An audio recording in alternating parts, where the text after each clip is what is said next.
Cormac Dunley had spent the last 7 years convincing himself that silence was synonymous with peace. It wasn't. Yet the untruth had become a comfortable habit, akin to the softened leather of his work gloves or the steady drone of the atmospheric systems maintaining his dome on Vidian 4. The planet itself was a rust-colored sphere of wind-scoured plateaus and long-vanished seabeds, a place that would send real estate agents into despair and hermits into raptures. Cormac had deliberately chosen it due to its extreme isolation, with the nearest outpost a challenging 80 kilometers of winding canyon routes away, and because the Galactic Union had long ago, 3 decades before his birth, declared this sector economically unviable. At 41 years of age, a former staff sergeant in the Union Diplomatic Corps, he now proudly owned 6 goats, a hydroponic garden that produced vegetables with the enthusiasm of a lethargic teenager and an absolute lack of any desire to converse with another living being ever again. His mornings began as they always did.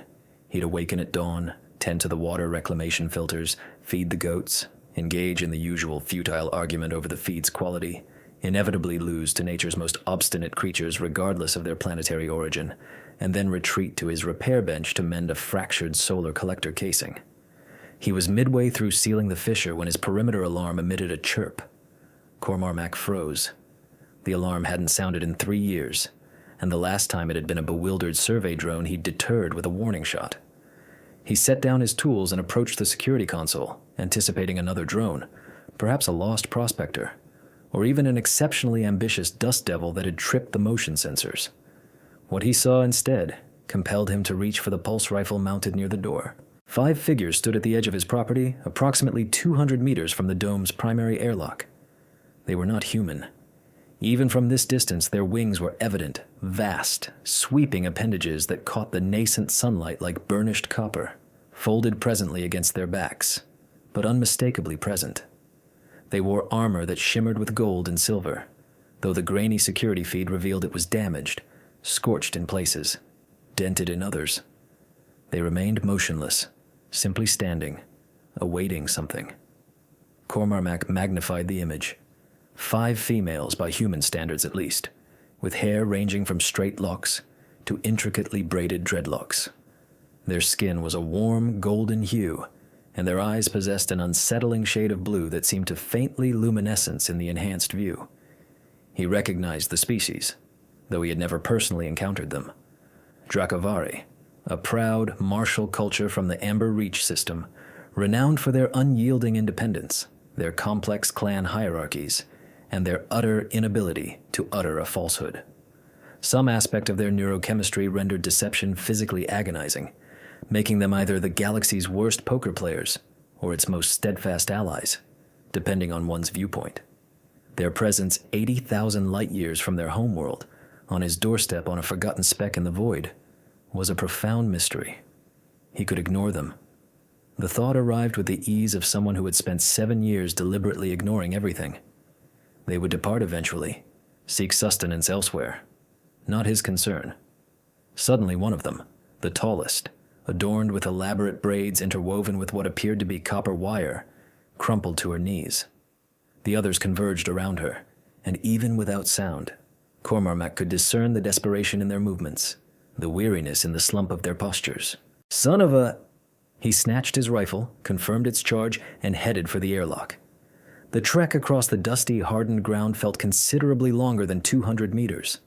A wind from the east carried that distinctive mineral aroma, presaging an impending sandstorm within the next few hours. The women spotted his approach and formed a loose semicircle, those still able to stand positioning themselves between him and their fallen comrade. He halted 10 meters away, close enough for communication but maintaining a safe distance for potential reaction. "This is private property," he stated, as it seemed the appropriate opening remark. The woman at the forefront of the group stepped forward. She was tall, nearly his height, her hair cascading in thick, golden dreadlocks past her shoulders. Her armor was more ornate than the others, likely indicating rank, and a long, healed but permanent scar traced from her left temple to her jawline. Her wings, he now observed, bore rents in their membranes, injuries that appeared recent and painful. "We are aware," she responded. Her voice was deeper than he'd anticipated, carrying a slight rasp. "We have been traveling for 6 days. Your dome is the first structure we have encountered since our vessel's catastrophic landing. A ship crash. A pirate ambush. They had disabled their propulsion systems in the Kelvin belt. They had executed an emergency descent, but she gestured towards the horizon where only an unbroken expanse of desert stretched in every direction. We have been walking since. Cormormac's gaze fell upon the downed woman, now being helped to her feet by two of the others. Her wing was at an unnatural angle, and dried blood, a strange purplish black, unlike human red, crusted along her flank. What is her affliction? A fractured wing? An infected wound? Dehydration? The woman replied, her tone factual, though her jaw tightened. We have lost everything. Our ship, our provisions, our... She faltered, a flicker of something crossing her face. We require shelter for one night. Food and water, if you are able to spare them. We will depart at first light. And proceed where? She offered no reply, for there was none. 80 kilometers of treacherous canyons in their present condition would be a death sentence, a reality they both understood. Cormormac regarded the five of them, truly observing. The tall one with the scar, the injured one barely upright, a third shorter than the others, who scrutinized him with an intensity suggesting she was calculating precise methods of his demise should he make any hostile move. A fourth, possessing softer features and restless hands, clearly the youngest of the group, and a fifth, broad-shouldered and silent, who maintained a slight distance, scanning the horizon as if expecting an arrival. 5 strangers, 5 aliens, 5 complications he neither needed nor desired. He contemplated his quiet dome, his predictable routine, his meticulously crafted solitude. He considered 6 days of arduous travel across this desolate landscape, burdened by injuries and lacking any supplies. He noted the burgeoning sandstorm on the eastern horizon. Come on, he said, turning back towards the dome. A storm is approaching. Bringing them inside proved more time-consuming than anticipated, primarily due to Soldier Girl, as he'd mentally dubbed her, the one observing him like a hawk, who adamantly refused his assistance with the wounded individual. She insisted on supporting her comrade herself, despite her obvious exhaustion, and uttered a sharp remark in a language his translator struggled to fully process when he extended a hand to steady them. Tassara, the leader's voice cut through. Enough. Tassara, after a glare directed at Cormormac, relented. They filed into the dome in succession. The airlock, designed for a maximum of 3 occupants, necessitated staggered entries, allowing Cormormac time to clear the main living area. He relocated his workbench to the wall, rolled up the carpet concealing the heating vents, and retrieved the emergency bedrolls he had never truly expected to utilize. Once all 5 were inside, the dome felt claustrophobically confined. He had designed the space for a solitary occupant, a profoundly unsociable one, and the addition of 5 more individuals, coupled with wings that seemed to occupy disproportionate volume, created a palpable sense of cramped quarters. The leader stood at the room's center, surveying the cluttered shelves, the partially repaired equipment, the general disarray indicative of a man who had long since ceased to care about the appearance of his dwelling. I am Svara, she announced. Clan Munich, though the clan no longer exists. This is Tassara, Nenvia, Pipra, and the injured one is Mikth. Cormormac offered a nod to each. Tassara continued her hostile gaze. Nivea, the nervous youth, offered a hesitant smile. Pipra, the broad-shouldered silent one, acknowledged him with a single nod. Mikth, clearly near unconsciousness, leaned against Svara's shoulder. Get her on a bedroll, Cormormac instructed. I possess a medkit not specifically calibrated for Dracovari physiology, but I can improvise. Svara's eyebrows lifted. You recognize us? Served with a Dracovari contingent during the border skirmishes, 2nd Expeditionary Force under Commander Rashtal. He was already rummaging through his supply cabinet. Learned a few things. Rashtal, Svara's tone shifted. He is deceased. Perished 3 years ago during the siege of Corvin Station. Cormormac's hands stilled over the medkit. I was unaware. Few are, she observed, her gaze now fixed on him with renewed interest. You were a translator, a specialist in languages, for the diplomatic corps, which implies involvement in negotiations, territorial disputes, peace accords, among other duties. Then you are acquainted with the Union's treatment of species that do not align with their economic paradigms. It was not a question. Cormarmac met her gaze. The artificial light, flickering like real flame, illuminated the scar on her face, transforming it into a shadow-laden river. I have witnessed many things, he stated cautiously. Our homeworld was deemed economically unviable. Svara's voice was devoid of emotion. Amber Reach possessed deposits of rare minerals, but the extraction expenses were considered prohibitive. Consequently, the Union withdrew its patronage, ceased protecting trade routes, and permitted pirate factions to encroach. The Kelvin Raiders, Pipra interjected quietly. It was her first spoken word, her voice surprisingly gentle for her stature. They attacked our settlement 3 months prior, Svara continued. Those who resisted were slain. The young were taken for sale. She paused, the facade of composure momentarily cracking. We escaped, procured a vessel, and fled until they apprehended you in the Kelvin Belt. Indeed. Cormarmac surveyed the assembled group. 5 survivors. No mention of offspring, implying either their absence or their capture. No mention of partners, suggesting they were either deceased or absent. Widows? He inquired. The word seemed to elicit a different reaction from each. Envia's eyes dropped. Tassara's jaw clenched. Pipra's expression remained impassive, but her hands formed tight fists. Svara maintained eye contact. All of us. Some from the raid, others from earlier, during the collapse. Drakavari formed strong pair bonds. To lose a mate is... She shook her head. Your language lacks the word. It is akin to losing half of one's soul and yet being compelled to continue, feigning wholeness. Cormarmac recalled Lieutenant Sarah Kwan, 23 years old, bleeding out in his arms on the negotiation chamber floor, while delegates debated territorial boundaries in the adjacent room. He remembered the scent of copper and the fading light in her eyes as he shouted for a medic who never arrived. Yes, he said softly. I believe I comprehend. Svara studied him for an extended period. Whatever she perceived in his expression caused a subtle softening of her features. Thank you, she repeated, for not demanding our departure. The storm would preclude your departure even if I wished it. That is not the reason you permitted us to remain. He did not dispute her statement, for she spoke the truth, and Drakavari were incapable of falsehood. She would discern any attempt at deception. The following morning the storm had subsided, leaving the landscape scoured and possessed of an austere beauty. The light struck the desert at angles that rendered the sand into sheets of hammered bronze, and the distant mountains glowed a deep purple against the pale sky. Cormarmac awoke to find his dome transformed. Micth still slept, but the medical supplies had been meticulously reorganized, categorized by type and function in a manner that was remarkably logical. His repair bench was cleared, tools cleaned and sorted.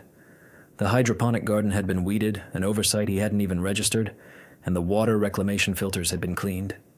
He discovered Svara outside, standing at the edge of his property line, her wings unfurled to absorb the morning warmth.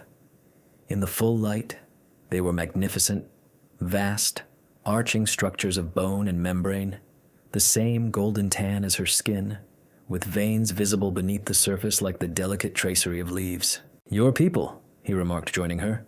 They have been exceptionally industrious. We do not know how to be idle, she replied without turning. If we are not actively engaged in a task, we are thinking and thinking. She subtly flexed her wings. Thinking is perilous at this juncture. He understood this sentiment perfectly. Tassara is scouting the canyon ridge, Svara continued. Envia is cataloging your provisions. Pipra is assessing the structural integrity of the dome. Do not be concerned. She will not cause any damage. She is an engineer by profession. And yourself? I am endeavoring to determine our next course of action. She finally turned to face him. In the daylight, her eyes were even more striking, not merely blue, but layered, akin to gazing into deep water. You mentioned the nearest settlement is 80 kilometers distant, through terrain that would prove fatal well before reaching it, particularly given Micther's injuries. I am aware. Her jaw tightened. We are confined here. You are secure here, he corrected. For the present. For the present. She was silent for a moment. The pirates pursued us across 3 systems. They will not cease their pursuit. Drakavari hold considerable value in the slave markets. The nonchalance with which she delivered this statement sent a tremor through him. How valuable? Sufficient to make the risk worthwhile? She folded her wings against her back. We have been evading them for 3 months, hiding, subsisting on stolen necessities, losing parts of ourselves along the way. She turned to face him fully. I am fatigued. We are all weary, and I cannot ascertain how much longer we can continue to flee. Cormac gazed out at the desert, at the seemingly endless expanse of rock and sand that had served as both his confinement and his sanctuary for 7 years. He contemplated the life he had constructed here, quiet, solitary, secure. What if you no longer had to flee? He posed, Svara's eyebrows arched. What do you mean?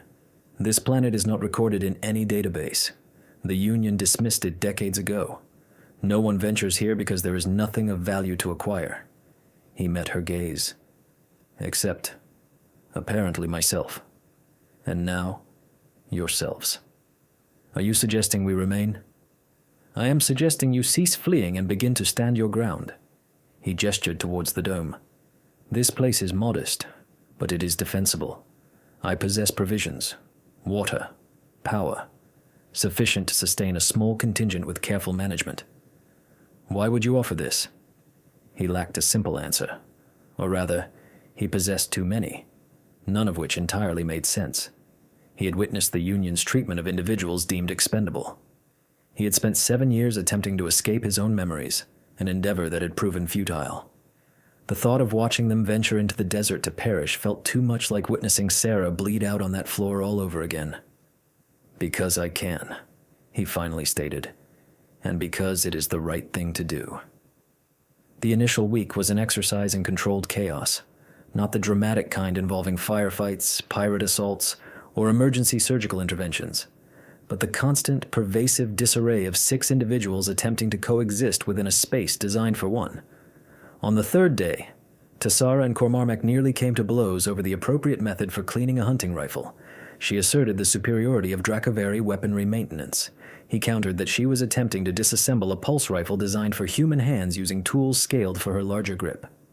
They reached a compromise by developing a modified toolkit, which Pipra fabricated from spare components with a casual brilliance that led Cormac to conclude the woman possessed considerably more intelligence than he had initially surmised. Envia proved to be something of a culinary prodigy. Utilizing limited ingredients and a barely functional heating element, she managed to transform dried protein strips and hydroponic vegetables into meals that genuinely resembled food. When Cormac inquired about her culinary origins, she revealed her prior role as a ceremonial cook, tasked with preparing traditional banquet fare for clan assemblies before the invasion. Those assemblies are a thing of the past, she stated, her tone carefully measured. Now, I simply cook for whoever is present. Mikith's convalescence was a gradual yet consistent process. By the 5th day, she was able to sit up, grumbling about her enforced rest. By the 7th day, she navigated the dome on a makeshift crutch, her injured wing tightly bandaged. She possessed a sharp, unexpected wit, often aimed at Tassara. You know, Mikith remarked one evening, observing Tassara's enthusiastic but unskilled attempt to mend a water purifier. The whole point of an O-ring is that it stays intact. Be quiet. I'm merely pointing out that this is the 3rd one you fractured. I said, be quiet. Cormac, does your kind customarily observe the intentional damage of water purification devices? Should we offer applause? Tara flung the ruined O-ring towards her. Mikith caught it effortlessly with one hand, her gaze fixed on the data slate she was reading. Pipra, living up to Solvara's description, was an engineer of formidable skill. Within the 1st week, she had boosted the solar collector's output by 15%, shored up 2 vulnerable sections of the dome's exterior, and assembled a motion sensor network from salvaged components, tripling the effective range of Cormac's early warning system. How did you? Cormac began, examining her latest construction. The initial design was suboptimal, she replied, offering no further clarification. Solvara seemed to be omnipresent yet elusive. She managed, organized, settled disputes, checked on each of her people multiple times daily, and still managed to spend evenings with Cormac on the porch, gazing at the constellations. The stars appear different here, she commented on the 7th night. I can't find any of our home constellations. You're 80,000 light-years from Amber Reach. The entire sky has changed. I understand. It's just, She paused. We spent so much time striving to return, to recover what we lost. Now, I question if any of it held significance. You are alive. Your people are alive. That has significance. She looked at him, her eyes deep in the starlight, the blue darkening to an unfathomable shade. Do you truly believe that? He reflected on the 7 years he had spent in hiding, the distance he had created between himself and everyone he knew, the void that had become so familiar he had mistaken it for contentment. I am beginning to, he admitted. The pirates discovered them on day 18. Cormac was tending the nascent growth Nevia had coaxed from the recalcitrant soil in the hydroponic garden when Pipra's sensor array emitted a piercing shriek, capable of rousing the deceased across multiple galaxies. He reached the security console in moments. The display showed a vessel, compact, swift, heavily armed, descending through the atmosphere approximately 50 kilometers to the south. It was transmitting a recognizable beacon. Kelvin Raiders. Everyone inside, he commanded tersely. They gathered with haste, their 3 weeks of shared existence having forged them into a well-oiled unit. Tassara already held her combat knife. Miketh, though her wings remained bound, leaned against the wall, her expression sharp. Pipra was manipulating the security console, coaxing a significantly greater volume of data from it than Cormac believed it was capable of producing. 1 vessel, scout class, crew of 4, possibly 5, Pipra reported. They're conducting a search pattern. They know we're here, Envia asked, her voice strained. Not yet. They're detecting our ship's beacon signal. We deactivated it post-crash, but if they get close enough, they might pick up residual energy traces. Solvara stepped forward, positioning herself at the center of the group. Her demeanor had shifted.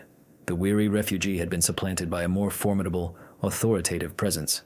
We flee, Cormac proposed. Pack what we can carry. Head for the canyon system. Their ship won't be able to navigate those confined passages. And then what? They'll wait us out. Call for reinforcements. Or we hide, Na suggested. Your dome has shielding, doesn't it? Their scanners will penetrate civilian shielding within minutes, Pipra interjected. This isn't a military installation. Tassara's grip tightened on her knife. Or we fight. 5 of us against a trained pirate crew, 1 barely functional weapon, and a dome filled with gardening tools. I've eliminated pirates with less, and we've buried those who shared that sentiment. Cormac raised a hand. There is another option. They turned to him. I go out alone. Inform them I am the sole occupant. If they search the dome, they will find evidence of a single individual living here for 7 years. The rest of you can conceal yourselves in the maintenance tunnels. No. Solvara's voice was unyielding. Absolutely not. It's my dome. My decision. They will kill you. She moved closer, her eyes fixed on his. You are human. You hold no value to them. They will seize your supplies, destroy anything they cannot transport, and leave you bleeding in the sand. Perhaps, but they will depart, and you will be safe. We will not sacrifice you. It is not a sacrifice if it is my choice. It is precisely a sacrifice. She grasped his arm, her hold surprisingly firm. We arrived here as displaced individuals. You offered us refuge, sustenance, protection, and now you intend to discard your life because you believe yourself to be expendable. I did not say. I can hear it in your voice. The same tone the Drakavari adopt when they have resolved to meet their end. Her grip intensified. You are not expendable. Not to us. Not any longer. They locked gazes, the air between them vibrating with an unacknowledged tension. Pipra cleared her throat. If I may propose an alternative. They turned. The engineer had been working at the console throughout their exchange, her fingers moving with the same quiet intensity she applied to all her tasks. The maintenance tunnels extend beneath the dome. Most are sealed, but a section connects to the old mining network that predates Cormac's arrival. She projected a schematic. 3 kilometers to the west, the tunnels open into a canyon system. The natural rock formations would disrupt scanners. You wish for us to hide in ancient mining tunnels while pirates plunder my home? Cormac inquired flatly. I intend for us to lure them into a trap. Pipra's eyes gleamed. Those tunnels have been disused for 40 years. They are structurally compromised and unstable. One strategically placed blast could bring down an entire section. Tessara's expression shifted. You propose collapsing the tunnels upon them? I propose giving them a choice. Follow us into terrain that favors us, or depart empty-handed. She looked at Cormarmac. Your dome will remain intact. We will remain intact. They will face a wall of rock, or they will conclude we are not worth the effort. That involves numerous assumptions. Kelvin raiders are mercenaries. Their primary motivation is profit. If the risk exceeds the reward, they will cut their losses. She paused. Dracoari slaves are valuable, but not valuable enough to perish for. Solvara was studying the schematic, her tactical mind clearly analyzing the variables. If we position ourselves appropriately, we can create a bottleneck, forcing them to advance in single file. And I can rig the tunnel supports, Pipra added. One detonation, and we will be shielded by a barrier of rubble. Cormarmac surveyed them, truly seeing them now, not as refugees, but as what they had always been. Survivors, warriors, individuals who had endured months of flight and were finally weary of it. Very well, he said. Show me these tunnels. The trap was sprung. Not flawlessly, for nothing ever unfolded perfectly, but effectively. The pirates, following their beacon signal, entered the tunnels precisely as Pipra had predicted. They were arrogant, overconfident, convinced that 5 refugee women and a solitary recluse posed no threat. They were mistaken. Tessara had positioned herself at the first intersection, waiting in the shadows with a predatory patience that would have envied a hunting feline. The first pirate never perceived her movement. The second managed to fire a shot. But by then, Miketh, who had insisted on participating despite her injuries, had already sealed the junction behind them. Cormarmac confronted the remaining 2 at the tunnel's opening, his pulse rifle primed and ready. They were large, scarred, adorned with gang insignia, and exuded the casual brutality of individuals accustomed to overcoming obstacles through purchase or violence. You are safeguarding alien property, the leader sneered. His translator rendered the words flatly, mechanically, but the disdain was palpable. Hand them over, and we will permit you to depart. A counter-offer, Cormarmac stated. You leave now, and I permit you to depart. The pirate guffawed. A single human against... Pipra detonated the charges. The tunnel groaned, shuddered, and then collapsed in a deafening roar of rock and dust, severing the pirate's escape route. Amidst the chaos, Cormarmac moved, not forward, but laterally, into a crevice Solvara had indicated earlier. The pirates scrambled, disoriented, suddenly realizing they were ensnared in hostile territory with no reinforcements forthcoming. Solvara emerged from the shadows behind them. Her wings, fully extended in the confined space, seemed to blaze, her eyes alight with a mixture of fury and elation. Now, she declared, let us discuss terms. They eventually released the pirates, after confiscating their weapons and vessel. Pipra nearly wept with joy at the prospect of a new engineering endeavor. They made their intentions unequivocally clear. Any return would be met with severe consequences. We will kill you, Tessara helpfully supplied, as they escorted the pirates toward the surface, slowly, armed with implements yet to be invented. What she means, Solvara added, is that this sector is now under protection. Inform your associates. The pirates departed on foot, divested of all weaponry and communication devices, facing a lengthy trek to their rendezvous point. They would likely survive, but they would undoubtedly reconsider hunting Dracovari refugees in the future. That evening, they celebrated. Nevea prepared a feast from the pirates' confiscated provisions, featuring actual meat and what appeared to be fruit. For the first time since their arrival, the dome felt less like a sanctuary and more like a home. To Cormarmac, Solvara proposed, raising a chalice of surprisingly palatable wine, for offering us shelter when he was under no obligation. To all of us, he countered, for not succumbing today. They drank. They laughed. Tessara recounted an exploit involving fending off a band of smugglers with only a cooking pot and sheer tenacity. Miketh responded with a tale of diplomatic maneuvering that was either wildly embellished or evidence of a far more intriguing past than anyone had surmised. Nevea sang a lament in Old Dracoari, a song of loss, hope, and the guiding stars toward home, which hushed everyone present.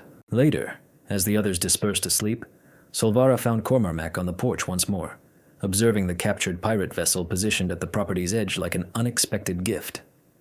"You are free to depart now," she stated. "Take that ship. Travel anywhere in the galaxy."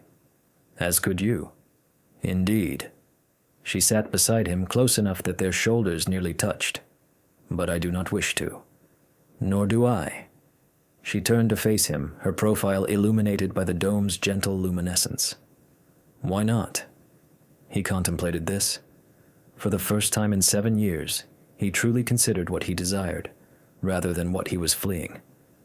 "Because, for the first time since I arrived here, this place feels like something worth remaining for." Solvara's smile emerged, not the guarded expression she had worn since their arrival, but something genuine, something warm. "Do you know what I thought, on that first day, when you emerged, rifle in hand, with that grim expression? That I was going to kill you, that you were the most despondent individual I had ever encountered, someone hiding from the entire cosmos because they had lost something they could not identify." She extended her hand and touched his, her fingers warm against his skin.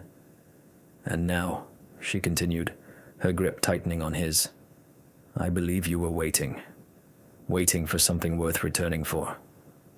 Words failed him. 7 years of silence had corroded his vocabulary, eroded the aspects of him that knew how to articulate the crucial sentiments. Instead of speaking, he turned his hand over, interlaced his fingers with hers, and held on. They remained thus for a considerable time, observing the celestial panorama. The silence between them was no longer vacant, but pregnant with possibility. Spring arrived on Vidian 4, or its equivalent on a desert world. Slightly warmer days, winds of reduced hostility, scattered patches of sparse vegetation emerging from the hardened earth.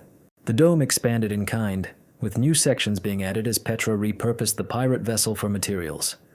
Cormarmac found himself questioning when his dome had transformed into our dome in his thoughts.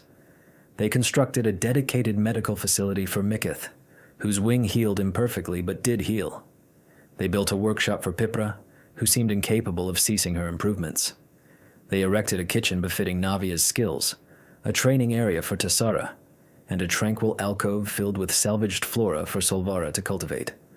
They submitted documentation to the distant Union authorities, Cormarmac's notion, born from his years navigating bureaucratic channels. Not applications for citizenship, which would attract undue attention, but household registration forms. 5 dependents under a single legal guardian. Unusual, perhaps, but not unlawful. Sufficient to grant them a degree of legitimacy, should questions arise. "You are truly committing to this?" Solvara observed, watching him affix the final stamp. It seemed the appropriate course of action.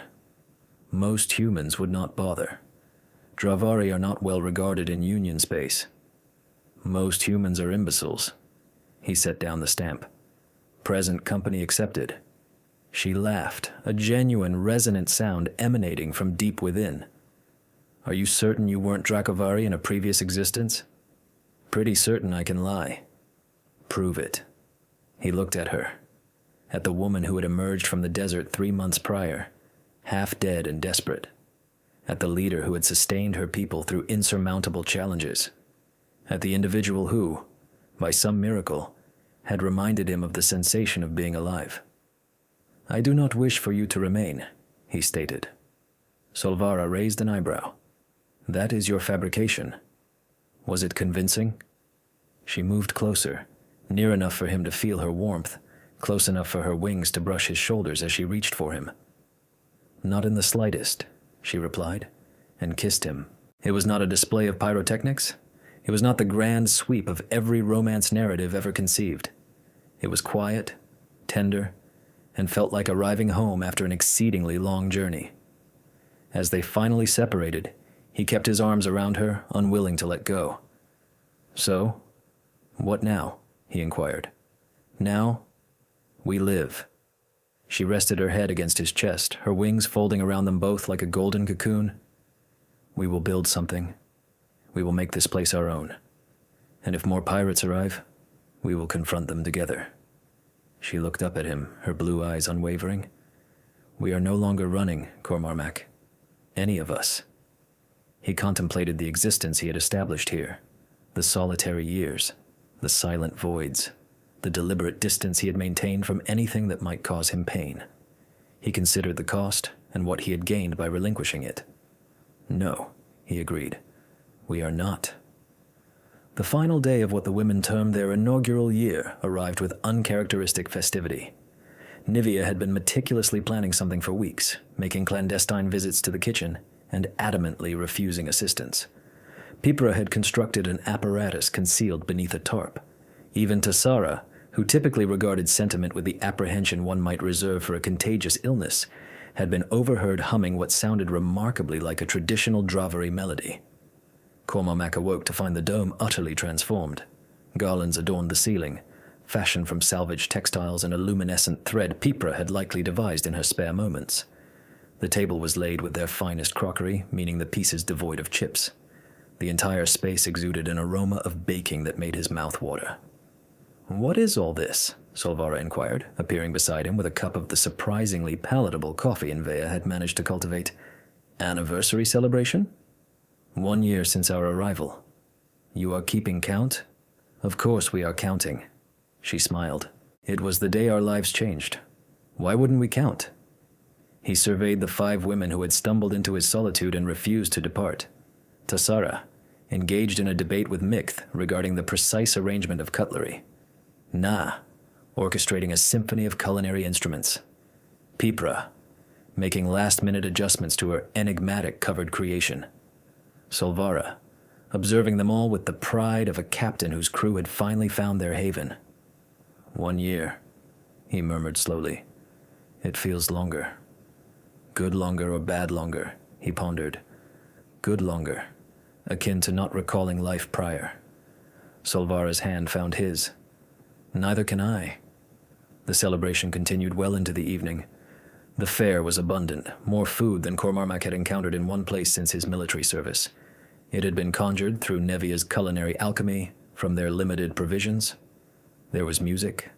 Mikth possessed a voice capable of moving inanimate objects to tears, and she used it to lead them through traditional Drakwari songs that silenced even Tessera.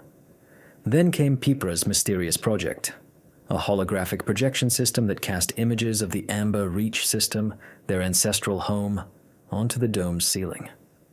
"I thought," Pipra stated softly, "that we might wish to remember, just sometimes." They stood beneath the simulated stars, 7 individuals united by circumstance and volition. For a moment, silence enveloped them. It was not precisely mournful, but something else entirely. Something akin to peace. Then Tassara remarked, "Pipra, is that a navigational anomaly? Or did you intentionally render the constellation of the Great Hunter as if it were picking its nose?" "It is not." Pipra squinted upwards. Oh no. I believe it adds character," Mikith offered. "It adds something," Tassara concurred. "I'm not certain character is the term I would employ." The interlude dissolved into laughter, and the projected stars above wheeled onward, slightly imperfect, entirely their own. Later that night, long after the others had retired, Cormac and Solvara occupied the porch once more. The actual stars were now visible, distinct from Pipra's projections, yet no less breathtaking. The desert stretched before them in a tapestry of silver and shadow, and the dome behind them hummed with the quiet sounds of slumbering inhabitants. "You know," Cormac began, "when you first appeared, I intended to turn you away." "I know. I had this entire speech prepared. I do not desire company. I came here to be alone. Find somewhere else to cause trouble." "The usual. What altered your decision?" He paused for a moment. "I looked at you, all of you, standing there in the dust with nothing, requesting a single night, as if it were more than you deserved. And I recalled all the times I had needed someone to say yes, and they had responded with no." He shook his head. "I could not be another no. Not that day." Solvara leaned against him, her wings settling around them both like a familiar embrace. "I am grateful you could not." "Me too." They sat in comfortable silence, observing the stars, feeling the warmth of home against the vast cold of the cosmos. "Solvara," he began, I want you to remain. She lifted her head to look at him, her blue eyes catching the starlight. I know you are exceptionally poor at deception. Not permanently, just for as long as we have together. That is either profoundly romantic or profoundly morbid. Can it not be both? She laughed and kissed him, a soft, sweet gesture brimming with promise. Both, she agreed. The desert breeze swept by, whispering tales of arid expanses and the faint, improbable hint of moisture on the horizon. Within the domed sanctuary, a sleeper stirred, their rest momentarily disturbed. The monitoring equipment emitted a low, steady drone. The hydroponic cultivation thrived, and upon a remote world far beyond the charted galaxies, 7 souls shared a unified pulse. Their solitude had vanished, replaced by the solace of belonging, the ultimate sanctuary. This was the essence of their affection, the culmination of their journey, their true haven.